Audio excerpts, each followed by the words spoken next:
Welcome to Look, Mum, no hands. We have an amazing show today, exploring those scary choices life presents through the lived experience of our guests. Many of you will recognise that incessant whisper in your ear, tugging you to change your life, squaring up for the big jump. Whether it's career, life, family or love, there's that saying, if you're unwilling to be a foolish beginner, you will never improve. Or as I say, a life lived in fear is only half a life.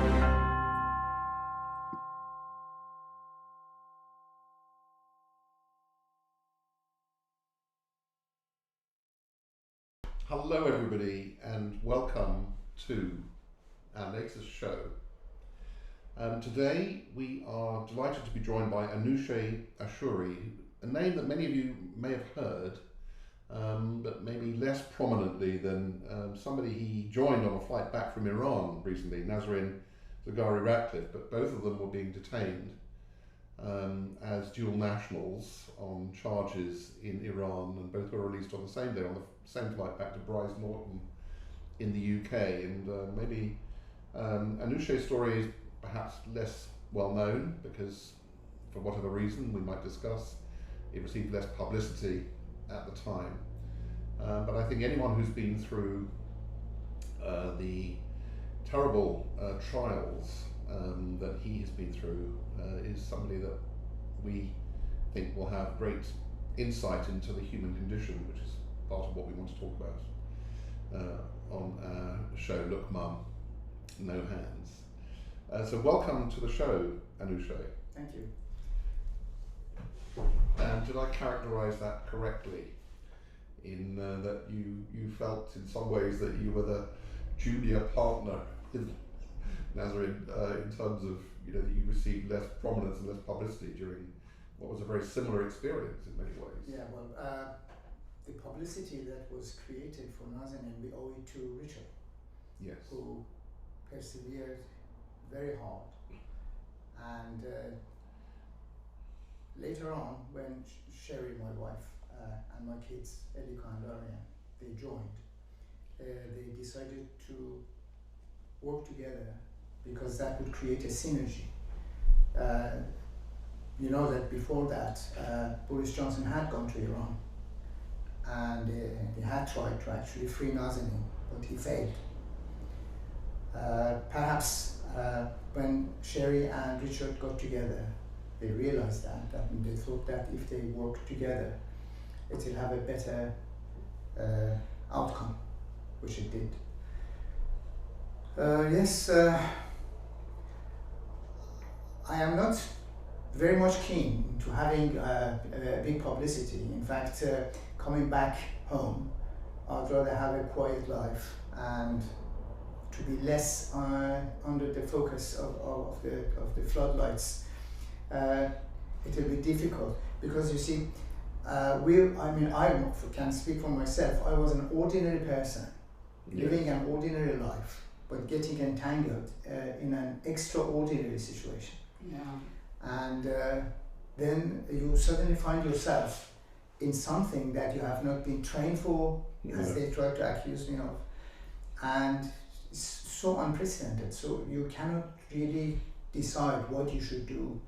You don't have any pre-knowledge of what is happening to you. I mean, you must have been tested in ways that ordinary listeners can only dimly imagine what it would be like. They can't ever really know, and I think you can try and convey it, but it's one of those experiences that you wouldn't wish on anybody.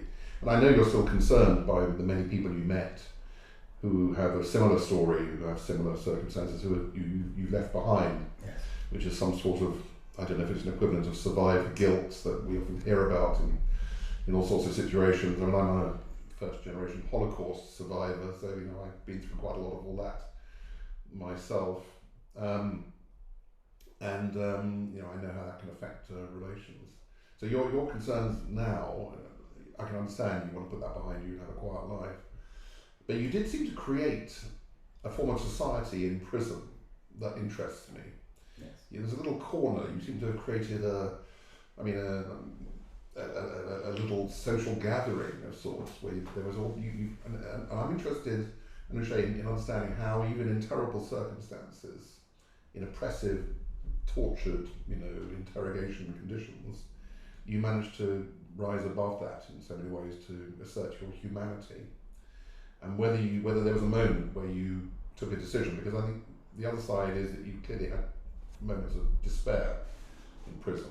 I'm interested in finding that moment where you decided, no, I'm going to fight for life, I'm going to reassert humanity, I'm going to be develop my art, my marquetry, we'll have poetry readings, all of that. Can you find that moment in your prison life where that happened? Yes, I can divide my time at Evin into two periods. One is during my detention in the interrogation centers, and the other part is when I was transferred to the main prison, where I could join other people, other captives there. While you're going through that ordeal inside the interrogation center, you are on your own. You don't have any communication with the outside world. Your only contact with any human being is your interrogator. And all the threats, all the dire situation that you are in, and every single day it becomes even worse and worse, and that is why I ended up I attempted suicide a few times. That is one period, and then the other period is when you are actually transferred to the main prison, which is governed by the prison administration. The interrogation centers are centers within the prison compound, but they are not run by the prison administration. So just to understand, when you transferred to the ordinary prison, they stopped the interrogations at that point, did they? Or Yes, you weren't dragged back? My interrogation did stop actually. Even while I was in the interrogation center, because when they realized that they could not get anything out that they wished to, they stopped the interrogations and they sent me to a group room, they used to call it. It was a room perhaps 4 meters by 6 meters, but with 17 people sometimes in it, without any bedding or anything. Everybody had 3 blankets, very coarse, filthy blankets. One you should roll to make a pillow out of it. Another one you should put on the floor to sleep on, and the other one would be the blanket that you would cover yourself. And there were times that even if you wanted to go to the toilet, you had to go tiptoe, being careful not to tread on anybody because it was so compact. But that was when my interrogations had stopped. I mean, what you didn't know at the time, of course, and you only discovered later, was that you weren't like an ordinary, let's call it political prisoner, where they didn't particularly mind whether you were dead or alive. They needed you alive. You didn't know that. No. Because you were being held against a debt. But I didn't know it. No, you didn't know it. But what I'm saying is that in a way they probably in their minds, I'm guessing, when they saw that you were attempting to take your life, that wasn't good news for them, because they needed you alive, and they just needed you somewhere. They tried. You didn't break under interrogation, from what I gather. You didn't. Or did you sign one of these ridiculous Stalinist style confessions just to get them off your back? When you are outside, for example, reading a book about Evin or about any situation like that, Guantanamo or anywhere else, which is similar, you are sitting comfortably in your lounge, and you're reading the book, having a bit of perhaps a drink, beer, coffee. You're trying to imagine how the world is for the person in there, but we cannot really understand exactly what is going on there unless you are in it yourself. Yeah, completely. And one shortcoming is that the use of words, literature, it's so limited that if you could perhaps do a mind meld like Spock did in Star Trek. I noticed you're a Trekkie, actually. Yes, then you could.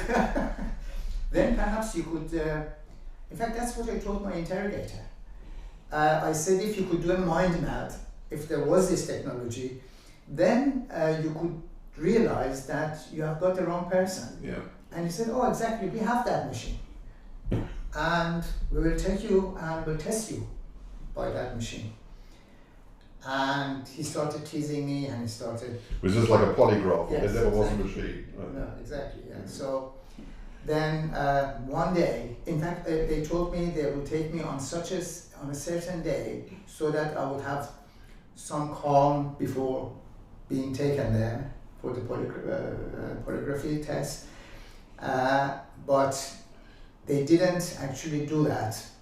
It came as a shock to me because I didn't know that I was going to be taken there. Yeah.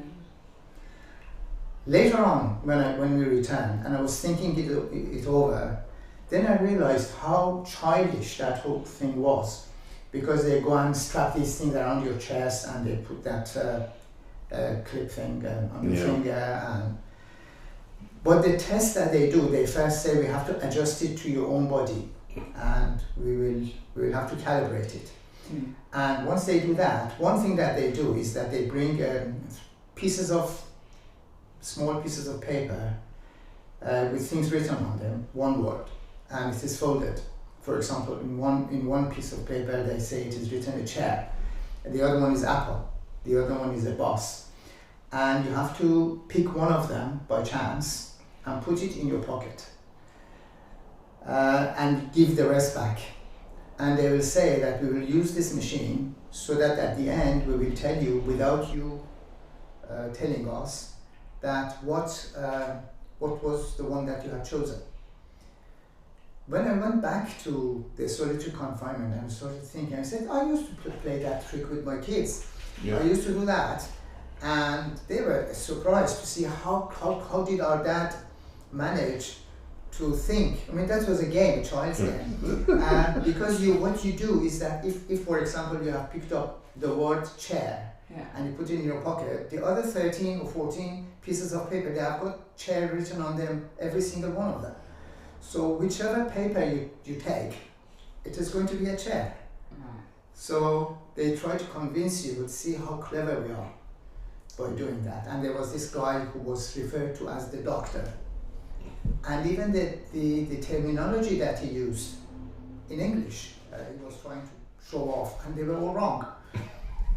Do you think your interrogators ever knew that it was all just a pointless exercise because you were being held for unrelated reasons? Maybe at the beginning they themselves didn't know. Yeah, I mean, Because an that would make more interrogator sense. is given an assignment, because through my interrogations, and the harder they became every day, they were trying to connect me to so many other terrorist activities, which they failed to conclude anything from it. So going back to your question. I mean, they linked you to Mossad, which is a classic thing, Yeah, isn't it? the fact is that I was so not involved in politics that when I read that word, it's because it shows how illiterate I am, but I didn't know whether it was Mossad with a D or a Mossad with a T. So do you think they tried to break your humanity in that period with the interrogations? I mean, from something I read, it sounded like, because that was your only society, was meeting your interrogators, there was a sort of connection almost with them. I mean, I don't know if it's a version of Stockholm syndrome. You know, Exactly. That was what I was going to. In fact, I've referred to that in other interviews, some of them. They don't mention that phrase. You turn to have, in fact, affection towards your interrogator. There are points that when you are being called for interrogation, you start shaking. You're so nervous, so worried. But towards the end of it, when I was being called, because it is a repetition, and he gives you hope, then it breaks it, or things like that. They go through. Did they have good cop, bad cop people? They did, but not to that extent. I only had one main interrogator. Then, because he told me himself. He said, because I have not had any outcome, I've been told that I should be replaced by somebody else temporarily, and that person would interrogate you, and then I'll come back. That's what happened. But they didn't even they failed to connect me to anything. But they didn't try and break your humanity, did they? They tried to break me in the sense that they said that if you don't cooperate, we will harm your family members. Yeah. The ones in Iran? The ones here. Oh yes. Erika, Ari and Sherry, and they used to bring me pictures of them. The fact is that they use your laptop because they confiscate everything, and Right. they have access to every personal item in your laptop. They ask for your emails, the passwords and everything, so you are completely exposed. Mm. And the good thing about it was that I was happy telling them that now that I'm being exposed fully, so you should realize that there is nothing in it. Yeah. So I welcome that. Yeah. But obviously it wasn't the thing that they were looking for. Yeah. But it's good that you're being so open, because some people will be like, oh no, that's my privacy, that's my private life. Like, why? Like, I've done nothing, why should I give you anything? No, I quite welcomed it. Yeah. But then you see that even that doesn't help. Then there are the threats, because you see you don't conform to what they are demanding, then they come the threats. And I reached a point that and then you start buying whatever you're selling. You come to the point that you believe them 100%. It's mainly because of the sleep deprivation that you have been experiencing night after night, day after day. That floodlight which is above your head. And so all the 5 senses are being affected, are being tortured. Your vision is being tortured because of the strong lights over your head that they don't go off. Your hearing is being affected because of the sound of this almost malfunctioning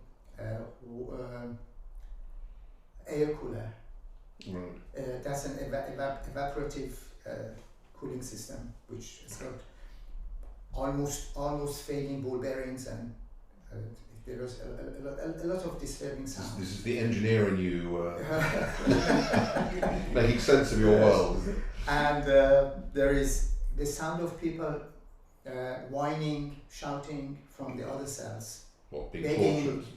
No, begging for, because it's so claustrophobic inside the cell that when somebody comes in there, for example, it's a neighbor that is a newcomer, and they start shouting and asking if please open the door for even 2 minutes, I'm suffocating. And I suppose after yesterday, most people here have a better idea of what that feels like. We were all locked down with everything we could do, but that's not even close, I'm sure. But, so you are being tortured through your 5 senses. These are the 5 main senses. Right. So it is and for example, taste. They give you such foul food that. We wondered about that. Yes, and therefore the sense of taste is being tortured, the sense of sight is being tortured, the sense of hearing is being tortured, and then on top of that there are the threats, there are all your worries, what's happening to my, and when they say that if you don't cooperate we will harm you, your family members, and you haven't slept for days on end, so you actually come to a point that you come to a breaking point. Now, for me, that crystallized in the sense that I thought that I concluded that if I don't exist, then that harm, that threat against my family members is going to be. There's nothing more they can do to you. You mean? Yes. Is that what you think? I mean, if I'm not there anymore, then how can they? I mean, what would there be for them to harm my family members? Well, I mean, yes, they can't threaten you when you're not here. I mean, it strikes me that when a very rational person, and I think we're all rational, you particularly an engineer, is subjected to brute force threats, as opposed to rational debate, because that's the world that we both understand. We can have a debate, we can produce evidence, we can produce argument, and we can reach a conclusion. But when the rational mind is subjected to brute force, it retreats into a sort of reptilian brain, doesn't it? The survival, flight or fight and so forth. And So it's very hard, and the emotions that I think you're talking about, on top of all the deprivations and torture, the process of making decisions is completely scrambled, isn't it? Yeah, and what happens is that two things can happen. For some people, because when I went into the prison itself, I had many friends, so we used to share the experiences that we had. You either become extremely spiritual, or you tend to become more rational. In there, I didn't become spiritual. Because my mind is more Darwinian, is more realistic in a sense. I even started thinking of the 3 dimensions that I'm entrapped in. If there was another 4th dimension that I would get escape from this confinement, that would be fantastic. Then I started thinking of Stephen Hawking, started thinking of all other scientists who talked about time, space-time, how you can actually go to another dimension. I mean, all of these things go through your mind. But then when you... Was that a form of hallucination? Or was it rational? Because you're there, you're doing nothing. Yeah. It's just you and your mind, right, which is going so on and on and on, day and night. There isn't much sleep, because as soon as you close your eyes, you open your eyes. I mean, you don't go deep into sleep. And that's why this sleep deprivation, I had seen it in spy films and things like that, but I had never thought that it's going to be so strong, so effective, so powerful. Yeah. So when I was thinking rationally, I reached a point that I said, well, there is no scientific, or at least I cannot think of any scientific reasoning that I may be able to escape this situation. So I hit a dead end. I hit a concrete wall. So I thought, well, the best way for me not to be within this compound is that I don't exist. Now there are 2 alternatives. Either there is something else on the other side, which I'm going to discover. Yeah. All the things that you're talking about, the other world, afterlife, blah, blah, blah. So that I'm going to discover. So that is going to be another adventure for me.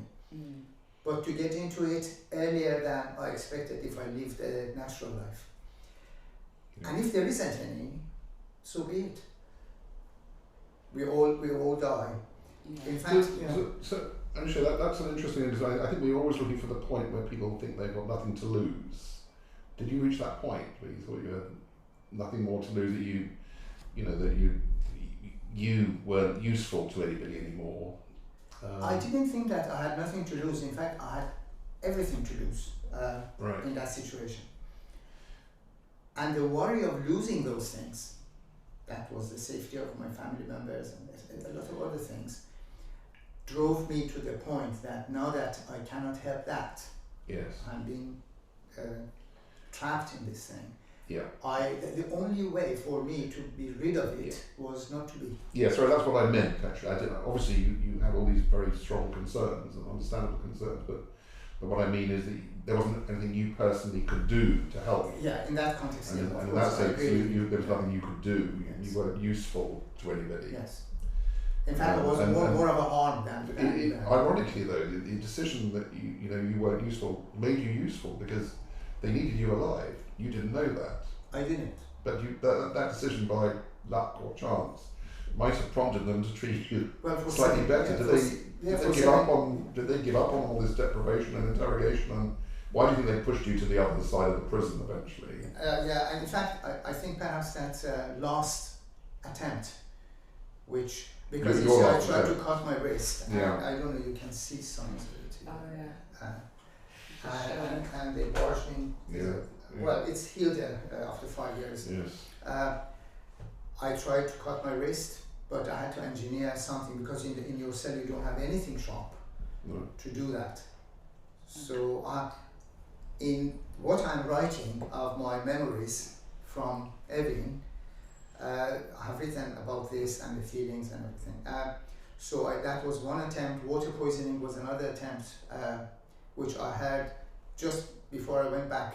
The last time I went back to Iran, On the news, in the news, I heard that there were these boys competing each other who can drink more water. Oh, And one of them died out of water because of water poisoning.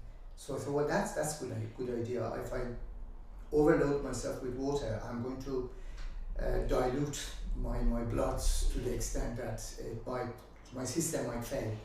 So from say at around 9 o'clock in the evening, I started drinking water up until 7 o'clock, 8 o'clock in the morning. I was forcing myself, but just ended up having diarrhea. I mean, that didn't help. That didn't help. I tried to hang myself from a TV cable that was hanging in my cell. It was a little too short, so I used my vest, my underwear.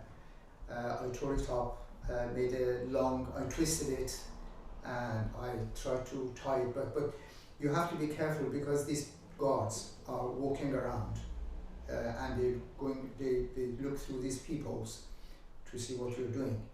So you see their flippers, and just as they are approaching you. Yeah. So when they leave, then you have those few minutes to do whatever you want to do before they arrive. So when all this failed, I decided to convert hunger strike, because for hunger strike you actually go on a hunger strike because you want to protest against something. Yeah. I didn't want to protest against anything. I just didn't want to be. So there was no point of me. So when I started it, they didn't notice it, and for 4 days I didn't drink water either. All the experience that you have in your gullet or the feelings that you have after not eating or drinking anything. But because it was hot, it was summertime, I reached a point that I thought, well, if I don't die, but my blood thickens and I have a stroke, then I will be a burden to my family in case I'm released. So I'm going to have the water. But then I remembered the concentration camps in Auschwitz and all the pictures that I had seen with people pining away and dying in those concentration camps. I said, well, that is one way of doing it without any tools. It's just not eating. Funny enough, a lot of people died in those camps when they were liberated because they were given too much food and water after having been starving. Oh. And that destroyed their systems. Yes. You know, they died from generosity. It was a terrible thing to think about after the camp was liberated. But anyway, look, I'm interested, Anoosheh, in the humanity side of this. I mean, you know, life is so important, isn't it? And you must have been in a terrible place to be thinking those thoughts and using your engineering brain, or you know, to try and devise a way to end it all. But you recovered somewhere. I mean, did they move you out after your last attempt? Is that what you were saying? Or yes. Your hunger strike was the point at which they decided to move you on? Well, those 17 days coincided with the beginning of the new month, the Persian month. Right. And I thought, well, it was I think 3rd or the 4th of the new month. That was my month of. Is it a lunar calendar? No, it's solar. No, the months are well, like zodiac. They are 12 months. Right. But the Persian calendar, which is one of the most accurate calendars in the world, we have got 6 months that take 31 days at the beginning, and then 6 months that are 30 days, right. Except the last one, which is 29 days. So we entered that new month, I think it was near October, at around that time, that I thought, okay, if I have 1 more month, the job is done, mission accomplished, because I was pining away. When I went to have a shower, in the shower cabin, I looked at my leg and I could see the impression of my leg bones. I was having so much muscle atrophy. You were skin and bones. Yes, and that is when they realized. So one of the guards came to me and said, are you on hunger strike? And I said, no, it's just thoughts. And later on, when I was taken to the interrogation center, to the interrogation room, my interrogator came behind me and whispered in my ear that, look, we have had orders from above that we are going to show leniency. So we are going to take you to a place we call a suite. Now a suite is a cell of the same size. Right. But Sorry, I'm laughing because I can just imagine the terminology. yes. But with 3 other people, so 4 people are being compressed in that one Yeah. cell. Even we had difficulties sleeping next to each other, and that was the suite. Of course, there was this little fridge plus very old. I hope you can get your hopes up too high. I After all you've been through, the night suite was not going to be an answer. Yeah, and I started crying, and I said, no, I am happy where I am, because that would actually jeopardize all my plans. You were on a and I started crying and begging him not. I don't like to be socializing with people, I said, for example. I'd rather have to stay in my cell, because that was shattered. I had to do this job that I had to do. Yeah. But I ended up being transferred to that suite. So you couldn't carry on with your plans from there with other people that night I didn't eat anything, but from the day after they talked me into eating without even. Perhaps they were told that this guy is because yes, we need him alive. And they started becoming very friendly. Of course, they were captives. Perhaps they were. I suspect that if they were under, no doubt, if they'd let you go, I'm sure it wouldn't have been good for them, because your value was as a hostage, I guess. I still don't think that my interrogators then they knew the main reason. No, they didn't have to know. No, They might have been just been told that you. They were just following instructions. Yeah. Well, I can't say I'm delighted that happened, and that you took a different path, and so you having made that transition, then having indirectly been given a second chance. Do you think that we were having this discussion in another context, that when you lose something or nearly lose something, and then you find it, you have a different approach to it? I actually had this with a camera. I'm a very big photographer, and I have a little Canon G series which I thought I'd lost, together with the SD card which hadn't been downloaded, which with some very important photographs I've been taking, and then I found it, and my love for the camera is now huge, much more than it was before I thought I'd lost it. Did you go through a moment when you have been trying to take your life? I agree with you completely, 100%. Tell me more. Because when I returned, after nearly 5 years, going to have that first sip of the beer that was waiting for me in that safe house. They had actually asked Sherry what type of drink he likes, and I had said this type of. Where was this house? Where were you? I was not, or still in? We were not allowed to disclose that, because they were going to use that house. Were you back in the UK? Yes. Oh, you were back in the UK. Yes, for perhaps other hostages that they were returning. But that was a first class treatment. We had chefs, we were being served with fantastic food, and of course my beer was there. Then when we returned home, because reporters were camping outside our house, so quite rightly they actually transferred us from the airport to that safe house until we returned. And then Sherry took me to London just for a walk around, and we went to the Five Guys, for example. I can't imagine actually how were you fantasizing about food in prison? Were you hallucinating or fantasizing about food back in even in prison we talked about it. We used to. So you were thinking about a burger, and you would apparently like fried chicken and fish and chips. Actually that's true. Now going back to your camera story, this the smallest things that you take it for granted in your everyday life becomes so valuable. Taking the dog for a walk. In prison, in my mind, I took the dog for a walk with Sherry, and I could remember every single sign, for example, that tree or the one with a plum on it, or I mean all the small things that they seem to be so unimportant to you. They become so pronounced. You had a sort of running video in your head. Yes, I did. Of a virtual walk with the dog. Is that Yes, what of course. Yes, I did. Nice. Or in the getaways that I used to go with Sherry, for example. She used to. I mean, she always managed all the things about booking and getting a ticket, going on a trip, even if it is a few days. And I could remember all the good moments that we had. They become so valuable. It's exactly like somebody is being diagnosed with cancer, and then the treatment actually pays off and they are saved. They have and if you ask them, what is your view of life after having gone through that?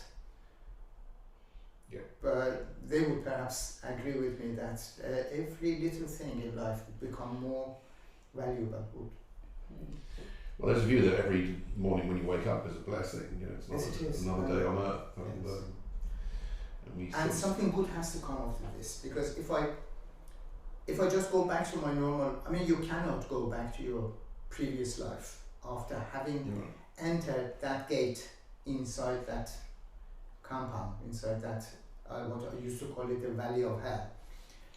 Yes. You cannot return to your previous life. Now, having returned, I think that if I don't put that into good use, then I'll be the loser.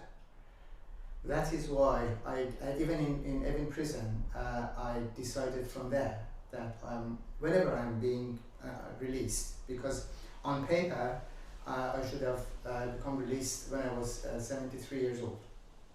Yeah. And I told myself, even then, I'm going to run the marathon.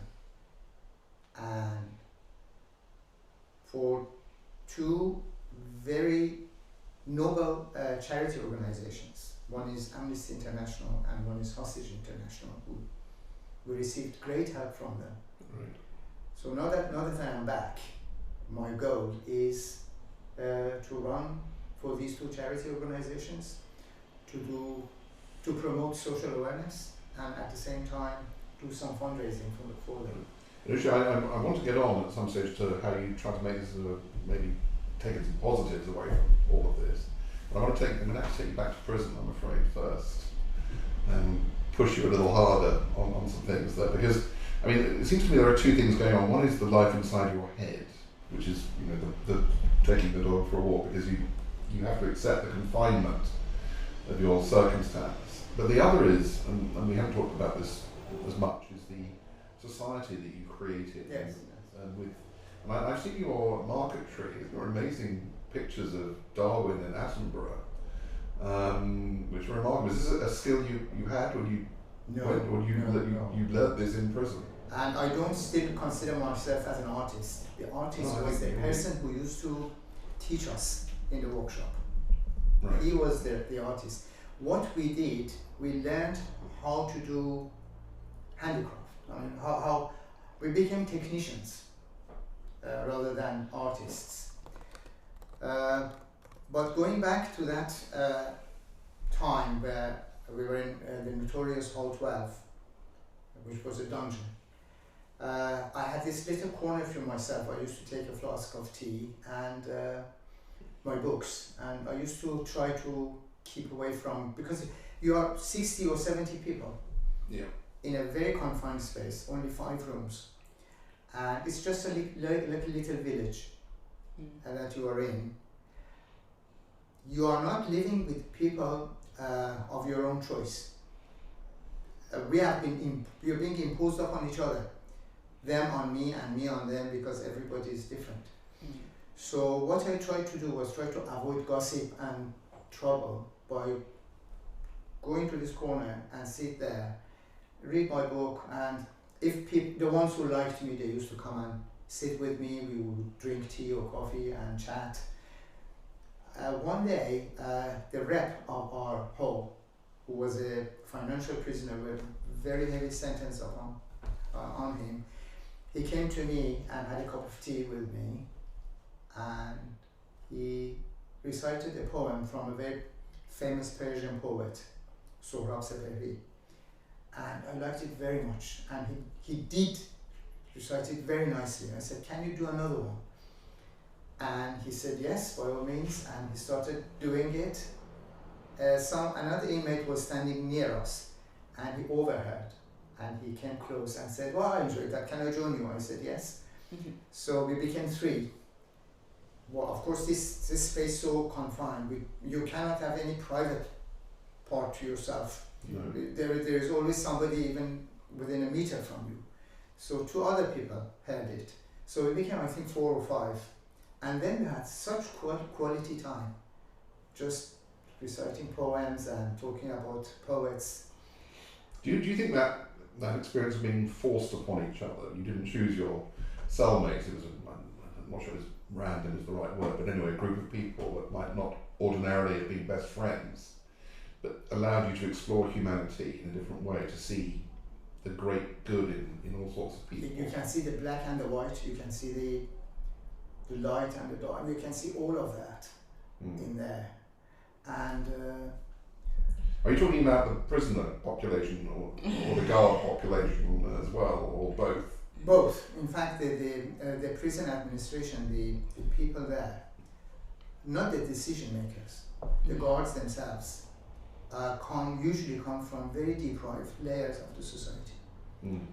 They are the victims themselves, because they cannot find any jobs anywhere else. They end up, I mean, if you're working in a mortuary, I think it is less of a pain than if you're being a guard in a prison, witnessing all of that pain every day. I don't know how they would go back to their homes with all the things that I have seen. Yeah, going back to that poetry thing, I just want to finish that. Yes, we enjoyed that meeting so much that then I suggested that Mr. Mohammadi, I said, "Well, can we repeat that again?" And he agreed. So we repeated it about 3 or 4 times, and then one day it coincided with bad weather and it started raining. So he invited us into his own room, because he had the room to himself, together with other financial prisoners who were his servants, who used to take care of attending to the toilets and cleaning up and everything. So he dismissed them, and all just 5 or 6 of us were actually in that room, and we spent a couple of hours, and then we said we should repeat that. So automatically we called it the Poetry Society, and that's how it started. I love the idea of you creating a sort of salon society in the middle of this horror prison. Yes. You know, but I mean, it is a triumph of the human will and the need for something more than just ourselves, isn't it, to create a society. Yes. I guess your view on priorities must have changed a lot in that time. Very much so. The way we fritter away time on stupid things in normal life, and then what's really important. I mean, yes, and in fact, in one of the society members was a satirist, who was a young man with 19 years sentence, and he offered that, well, I can teach you how to write short stories. So automatically another society was formed, the Short Story Writer Society. And we attended that, and in fact I've got my short stories that he was just like a teacher. Were you given paper and pencils? Yes. So in the prison itself. That wasn't as terrible as you might imagine. No. In the interrogation center. I get it. And I still have my short stories, and even the other inmates who did write, I've asked them to keep theirs, so that one day maybe I can put all of them together. It will be a good compilation of those short stories together. Then we had another friend who was a professor in economics. He used to lecture in one of the most prominent universities in Tehran. And he offered to teach us managerial economics, macroeconomics, microeconomics. So we had that session. Wow. Then we had an astronomy session.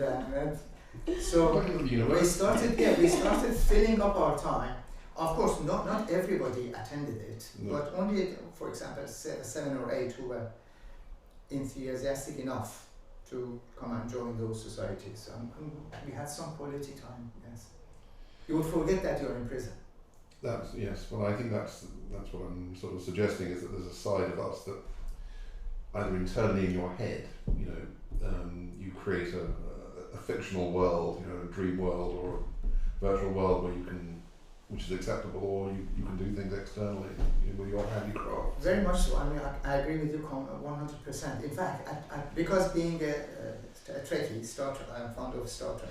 Yeah, I love it too, by the way. It's Yeah, so and good. this Hall 12, which was isolated because at one point in time they decided that they would isolate us from the library, that we were deprived from using the library, the gym, everywhere. We were just inside that space, which was just 5 rooms plus 1 patio.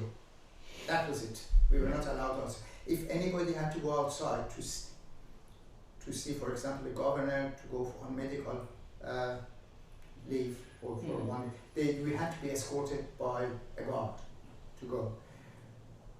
And then I started thinking, oh, that's interesting. This is like Starship Enterprise, because they are in the middle of nowhere in space, and outside there is vacuum. Yeah. There is nothing. Then I started imagining that I am there. Even the person who was the cook, But did you have to become a bit schizophrenic to have the dialogue between Kirk and Spock?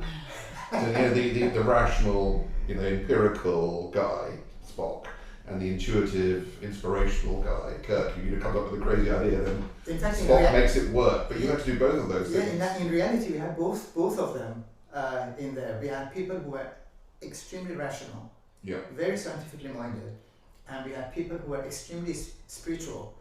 Yeah. And even with them, I could interact, Right. because you would put aside all the differences, and because you have no choice, you have to interact Yeah. as human beings. So you see that Then you. regardless of how far away you're from each other, then you connect to each other at the same time. Yeah. It's funny that, you know, that when you're forced to choose people as your society, I mean, they're forced upon you, how you make it work.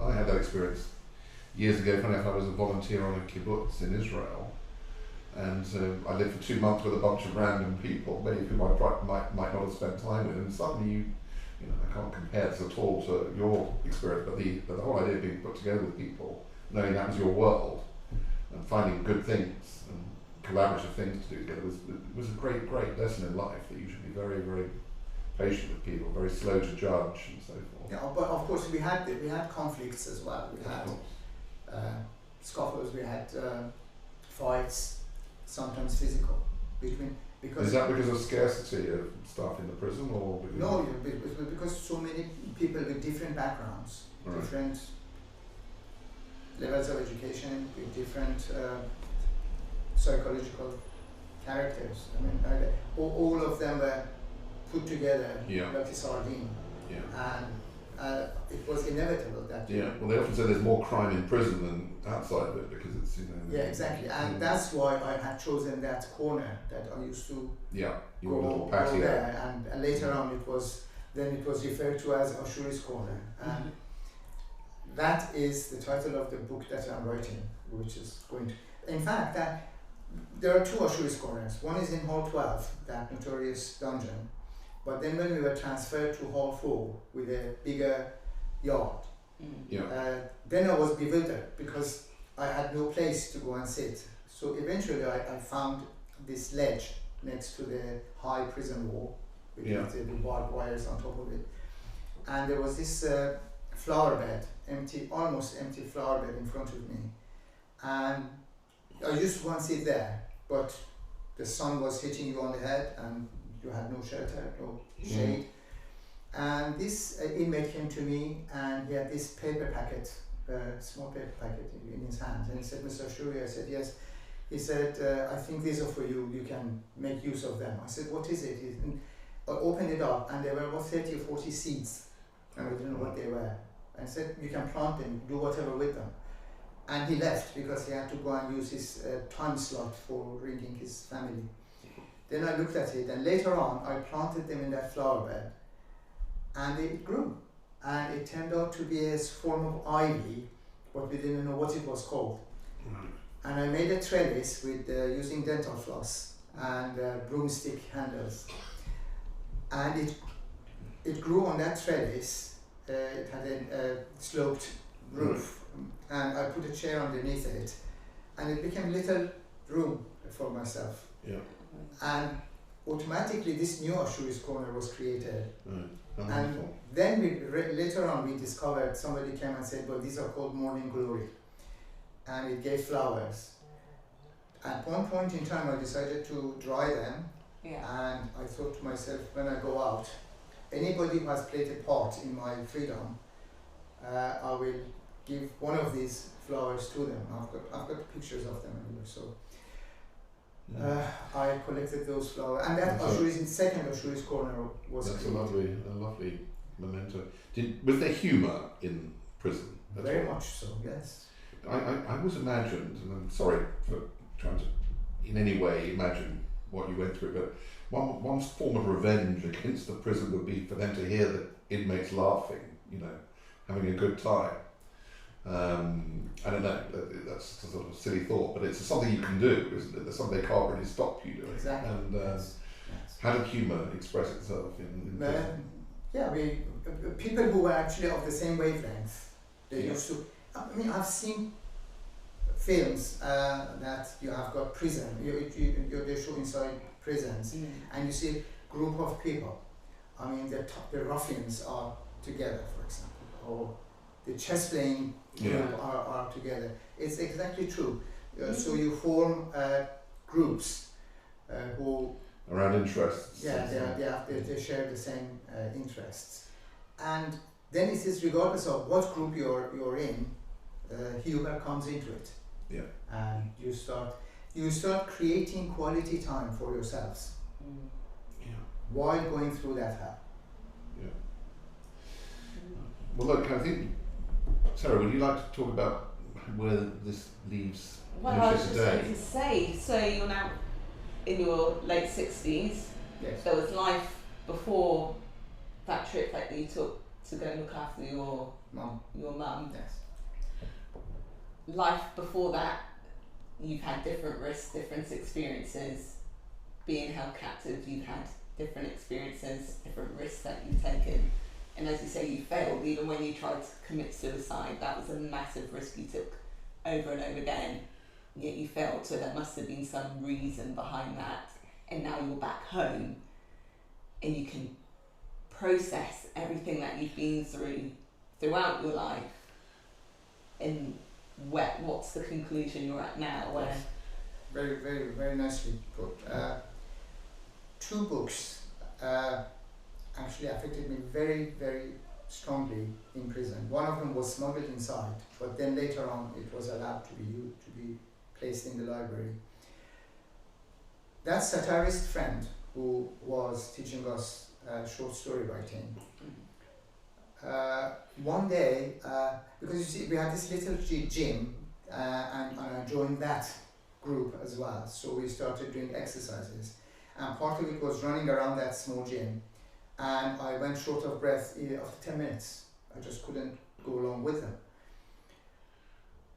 But then I decided to be able to run longer. Then we were allowed to use a bigger gym, which was outside our hall, but we were under supervision. We were allowed to use that every other day for 2 hours. So I started running in that gym, and it became 20 minutes, and I was so happy. Then it became 30 minutes. It became 1 hour, constant running.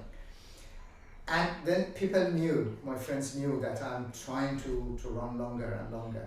So one day when I was coming back from that gym, this satirist friend, he called me, and I went to him, and he handed me a book. And he said, I think you would love to read this book. And that was a book by Haruki Murakami, which says, what I'm talking about when I'm talking about running. I recommend that book to anybody who may go face a situation that I did. That gave me a lot of inspirations. And the other book, which actually helped very much towards my survival and fight insanity, was a book by Viktor Frankl, who was a Holocaust survivor.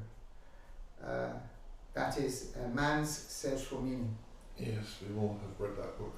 Yeah, that did wonders. I mean, that book that I read. Now, going back to your question, that now that you are out, I tried to create and to find meaning in the suffering that I was going through then, and that gave me so much energy that my life became meaningful, it became aimful. And now that I'm out, of course, I'm not the same Anoosha as I was before going to Avon prison.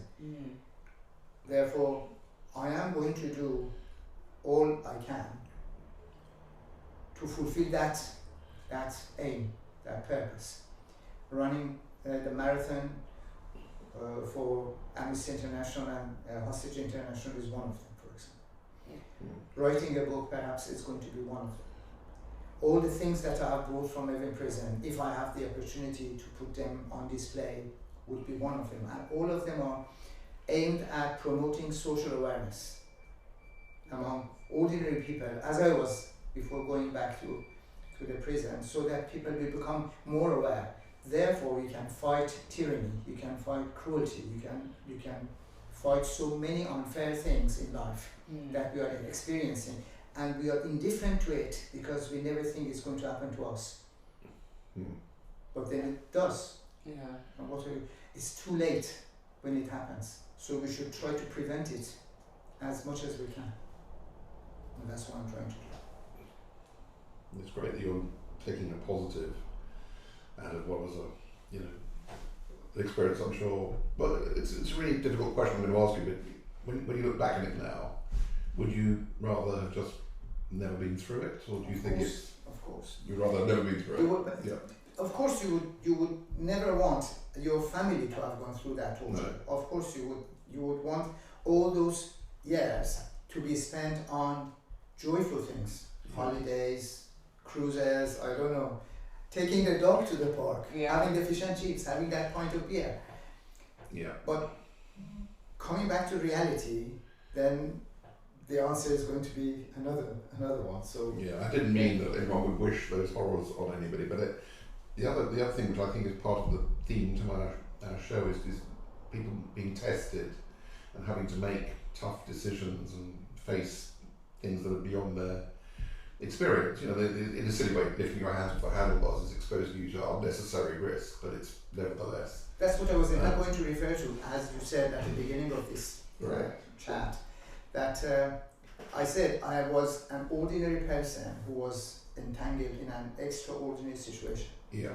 The child who is on that bicycle is an ordinary child, but that bicycle is actually provided for her to go through that challenge. And when she's joyful and raising her hands or his hands, saying that, I mean, it is exactly the same thing. I've come out of that. Yeah. So now I'm riding that bicycle with my hands up. So that's the perfect metaphor for the... It's the same thing. Yeah. It's the same thing. That child did not choose that bicycle because the fear of falling is there. And if she was not encouraged, if she was not forced, maybe she would not, or if she did, at a later time in life would go and learn how to ride a bicycle. But that force that the parents actually made her go through that experience again. Yeah, that's such a good way potentially to end the show. I do particularly want to spoil it now by talking about more things, but we could carry on for a lot longer, I fear. But it's been hugely interesting, and I have utter admiration for the way you managed to go through all this, and the experience you had, the way you conducted yourself through all of this with such humanity, and have learnt good, positive things from it, which you seem to now be putting back into life, which is the best you can take away. This is the Viktor Frankl message, I think, that you were talking about.